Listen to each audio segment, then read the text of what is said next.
Hello बच्चों, a very good morning to you all.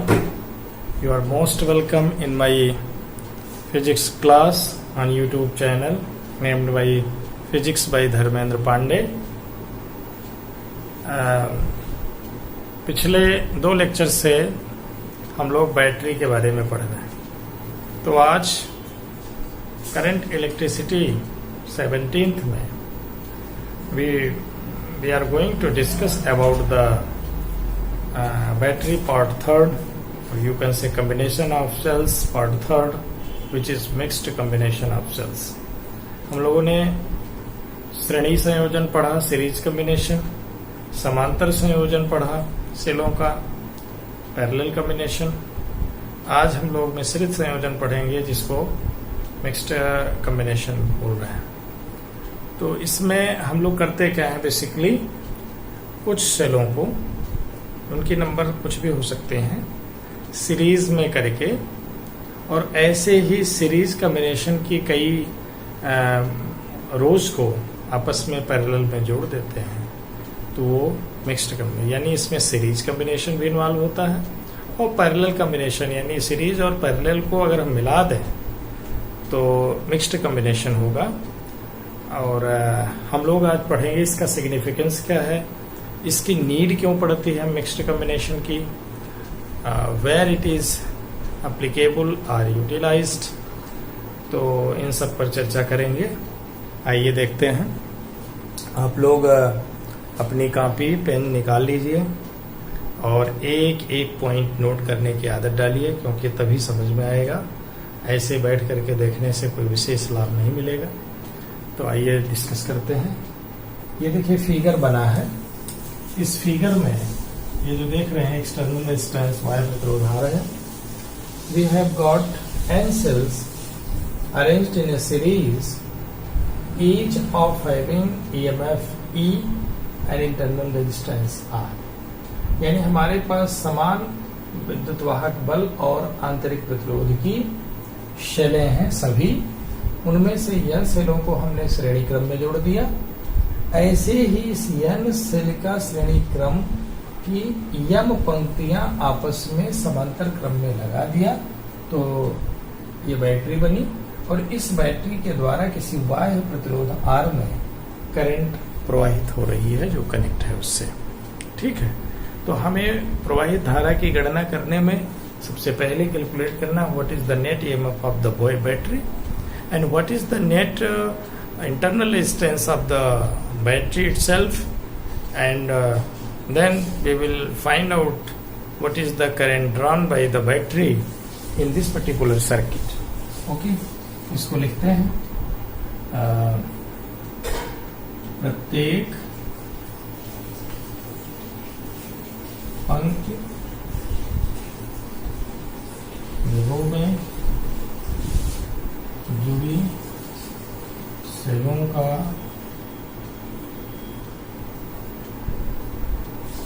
Net EMF कितना होगा, is equal to आंतरिक प्रतिरोध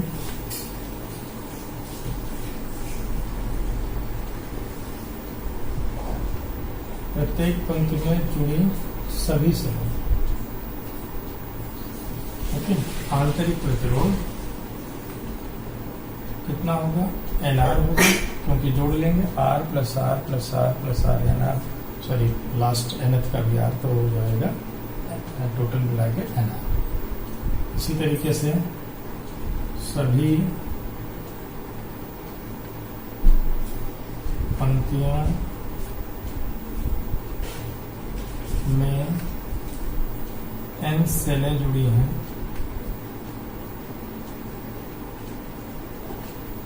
अतः परिणामी विद्युत वाहक बैटरी का परिणामी विद्युत वाहक बल बराबर क्या होगा, N होगा. समांतर संयोजन में एक बात आप लोगों से चर्चा मैंने किया था कि अगर समान विद्युत वाहक बल की सेलें समांतर क्रम में जुड़ी हैं तो बैटरी के ईएमएफ पर कोई प्रभाव नहीं पड़ता है, क्योंकि हर पंक्ति में ईएमएफ अगर हम माने तो यानी होगा, इसका यानी होगा, इसका यानी होगा और ईएमएफ का यानी होगा, तो एज ए होल बैटरी का ईएमएफ भी यानी होगा। और बैटरी का आंतरिक प्रतिरोध, बैटरी का आंतरिक प्रतिरोध व्हाट इट शुड बी, अगर हम 1/R' इसको माने तो कितना होगा, 1/NR plus 1/NR plus and so on 1/NR m बार, यानी ये क्या हो गया m/NR। तो R' 1/R' is equal to implies that R' is equal to NR/m। ये बैटरी का आंतरिक प्रतिरोध है। तो परिपथ का कुल प्रतिरोध बराबर कैपिटल R प्लस NR/m। इसमें किसी को डाउट तो नहीं है, क्योंकि बैटरी का जितना इंटरनल रेजिस्टेंस होगा उसके सीरीज में ये लोड लगा है, तो एज ए होल सर्किट का रेजिस्टेंस कितना हुआ, net resistance capital R plus NR/m। और हम लोग बात करते हैं परिपथ में प्रवाहित धारा, परिपथ में प्रवाहित धारा कितनी होनी चाहिए, I बराबर बैटरी का नेट विद्युत वाहक बल यानी Ne upon R plus NR/m। This we can write as equal to MNE upon MR plus N into small r, and this is the very important expression, and this expression gives us the idea that how much current is flowing in this arrangement if we have a mixed assembly of shells। तो एक बात तो ये हो गई। अब इसमें हमें ये कंडीशन फाइंड आउट करनी है कि at what condition we have maximum current drawn by this arrangement of the shells or you can say the battery। इस बैटरी के द्वारा अधिकतम करंट या अधिकतम पावर कंज्यूम्ड किसी भी सर्किट में किस कंडीशन में होगा, इसे हमें फाइंड आउट करना है, which explain us the utility of this combination। okay? तो सबसे पहले तो हम लोग देखते हैं कि इसमें जो अधिकतम पावर डेसिपेट होने की और अधिकतम करंट ड्रा करने की इस कॉम्बिनेशन की जो कंडीशन है, look here first expression that is I is written here. तो I मैक्सिमम होने के लिए the denominator should be minimum, और डिनोमिनेटर मिनिमम होने की कंडीशन हम कैसे करते हैं, टू हैव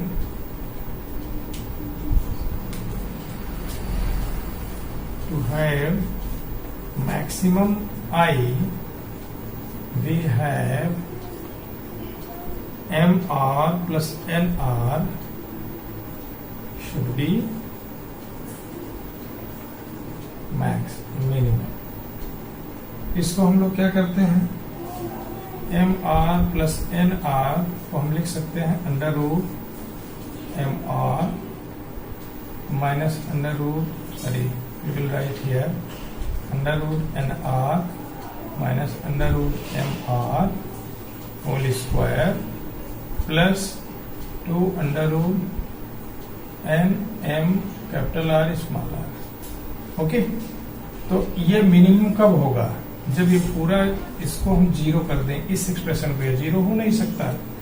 तो MR प्लस NR के न्यूनतम मान के लिए under root NR minus under root MR whole square is equal to 0। इसका मतलब ये हुआ कि NR is equal to MR, that implies that R is equal to N capital R/m, अर्थात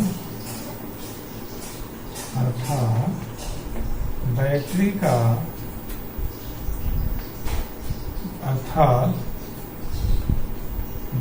का आंतरिक प्रतिरोध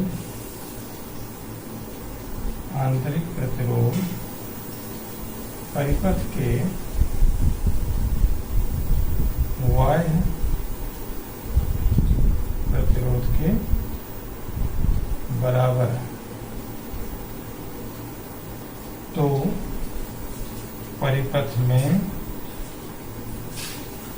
अधिकतम धारा प्राप्त होगी। अधिकतम देश शक्ति की गणना कैसे करेंगे बच्चों? See here. अब ये तो बात हम लोग कर रहे थे अधिकतम धारा हम कर सकते हैं R = NR बाई ओके, यानी जो बाह्य प्रतिरोध है बैटरी के आंतरिक प्रतिरोध के बराबर हो जाएगा, तब ये होगा NR by okay, that's the right thing. अब देखिए बच्चों, I की मैक्सिमम वैल्यू के लिए हम लोगों ने एक कंडीशन अचीव किया। क्या कंडीशन है? कि इसको मिनिमम होना चाहिए, और ये मिनिमम होने से ये मिला हमको कि इसे जैसे a प्लस बी को हम लिख सकते हैं √a माइनस √b का होल स्क्वायर प्लस 2 √ab। तो सेम लॉजिक से अगर ये मिनिमम होगा तो ये एटलीस्ट 0 हम रख सकते हैं। ये तो 0 हो नहीं सकता, ये मिनिमम 0 हो सकता है। तो इसको 0 के इक्वल किया तो NR = MR आया, और यहां से हमने देखा कि कैपिटल R जो मिला वो कैपिटल R = NR अपान कैपिटल M। और यहाँ देखिए हमने पहले जो निकाला है स्मॉल r डैश, यानी बैटरी का net equivalent resistance = NR by M। तो हम ये कह सकते हैं कि जो हमारा आया R = R डैश, या जिसको हम लोग निकाले हैं = NR बाई M, यानी बैटरी का आंतरिक प्रतिरोध अगर वह प्रतिरोध के बराबर है, then and only then the current flowing through this arrangement has got maximum value. तो I अधिकतम धारा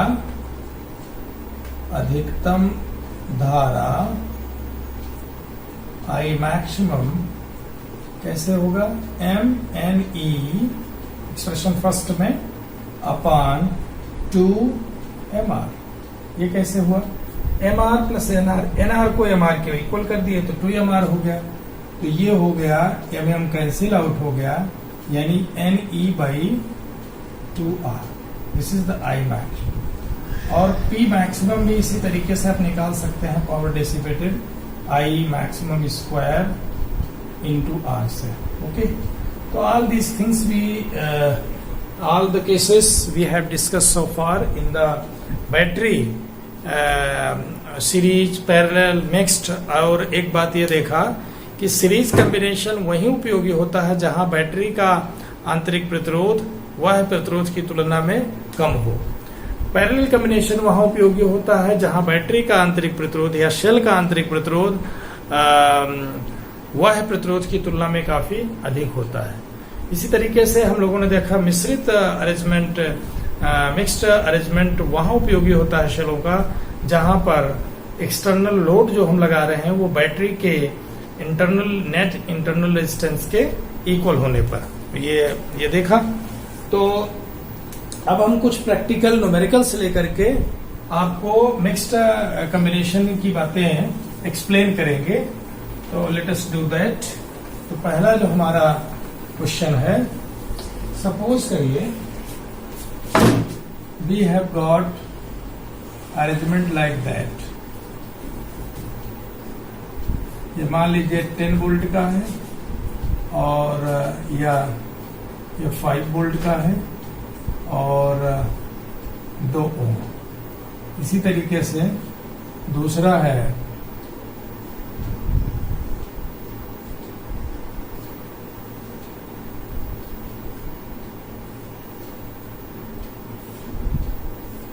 ये 3 वोल्ट का है 1 ओम, ये 2 वोल्ट है 1 ओम। अब इसे बैटरी बनाई गई है दो सेलें आपस में कैसी हैं, सीरीज में हैं, और एक सेल इन दोनों के सीरीज के पैरेलल में है। इसका ईएमएफ 5 वोल्ट है, इसका ईएमएफ 3 और 2 वोल्ट है। तो इसको अगर हम देखें, इसका इक्विवेलेंट अगर हम ड्रा करें तो व्हाट वी विल गेट, यहां पर तो 5 वोल्ट ही रहेगा, कितना 5 वोल्ट रहेगा, 2 ohm 5 volt, that's no problem. But here क्या होगा, यहां पर 3 2 5, ये भी 5 वोल्ट हो गया, और इंटरनल रेजिस्टेंस अगर हम यहाँ लिखें तो ये कितना होगा, ये भी 2 ओम हो जाएगा। तो अब हमारे पास जो इक्विवेलेंट सेल बनेगी, बैटरी बनेगी, वो 5 वोल्ट की, लेकिन इंटरनल रेजिस्टेंस कितना होगा, 1 ओम। ये कैसे आया आपको बच्चों, ये ध्यान दीजिए, सीरीज के नाते ये दोनों आपस में जुड़ गए तो 2 ओम हो गया, दैट्स ओके। और ये 2 ओम और यह 2 ओम जो यहां पर है, ये आपस में पैरेलल है, तो जो R डैश मिलेगा is equal to R1 R2 upon R1 plus R2, okay. तो ये हो गया 2 into 2 upon 2 plus 2, that is 1। इस तरीके से इसका इंटरनल, ये बैटरी का नेट ईएमएफ जो है 5 वोल्ट हो गया, और बैटरी का नेट इंटरनल रेजिस्टेंस कितना हो गया, 1 ओम हो गया। सिमिलरली हमारे पास, ओके बच्चों देखिए, ये एक अलग तरह की सिचुएशन है जिसमें 2 सेलें सीरीज में हैं और ये दोनों का नेट एक सेल के पैरेलल में जुड़ा है, तो इसको हम मिक्स्ड अरेंजमेंट मान सकते हैं। We have to find out what is the net EMF of this arrangement and what is the net internal resistance. तो बैटरी जो बनी है, इसका ईएमएफ और इंटरनल रेजिस्टेंस क्या है, ये हमें पिक करना है। तो पहली चीज तो ये है कि जो अगर हम इंटरनल रेजिस्टेंस की बात करें तो ये 1/R डैश बराबर 1/2 प्लस 1/2। ऐसा क्यों कह रहे हैं बेटा, इन दोनों को मिला करके जो एक बैटरी बनेगी या एक सेल अगर रखें तो उसका ईएमएफ दोनों का सम होगा, और इंटरनल रेजिस्टेंस कितना हो जाएगा, 2 ओम। और यह 2 ओम और यह 2 ओम आपस में कैसे हैं, पैरेलल हैं। तो ये हो गया 2/2, दैट इज 1 ओम, यानी R dash is equal to 1 ohm. तो बैटरी का इंटरनल ईएमएफ तो 1 ओम हो गया, नो डाउट, कोई दिक्कत नहीं। अब हमें फाइंड आउट करना है इसका कितना होगा। तो एक चीज यहां ध्यान रखिए, इसको अगर हम असेंबल करें, you will find like that, एक सेल ये हो गया 7 वोल्ट का, इंटरनल रेजिस्टेंस कितना हो गया, 2 ओम का, यहाँ एक सेल है कितनी, 10 वोल्ट की, इंटरनल रेजिस्टेंस 2 ओम का। अब ये पैरेलल का यहाँ पर फार्मूला चलेगा, और हम लोग पढ़े हैं E equivalent upon R equivalent is equal to E1 upon R1 plus E2 upon R, ध्यान है।